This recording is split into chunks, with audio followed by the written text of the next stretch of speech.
When you think about the great leaders and people who are honored and revered, you think about the leaders who stand up in times of crisis. There's no book to pull off the shelf and say, this is how you're going to do it in a pandemic. It was critical what our response was going to be in Philadelphia, but we have so many different businesses all over.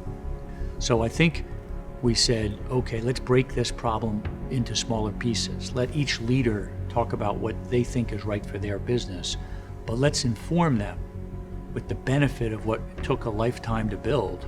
And then we had to think of the safety and well-being of our employees and how are we going to keep our vital products functioning. Everything from your home Wi-Fi to the nightly news. Throughout that, I remember talking to Brian all the time. How are our people doing?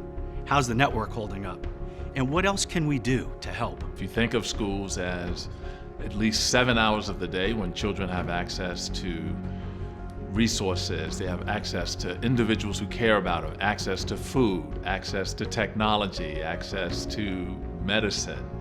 If you take that away, then all of a sudden you have young people who are distressed. It actually started when we noticed in the newspaper, in the Philadelphia Inquirer, that the schools were not going to reopen, even virtually, because of the inequity created with a lack of laptops.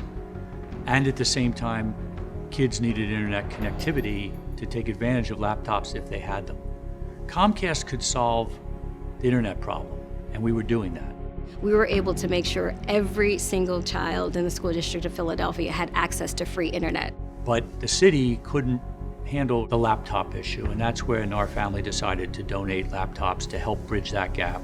We created these lift zones, these safe community spaces, trusted partners where families could take their kids so they can participate in remote learning all day. These lift zones and the Phil Connected program and the training and all of the different digital literacy efforts, enormously important. We created not just connection opportunities, not just the laptops, but also digital literacy initiatives.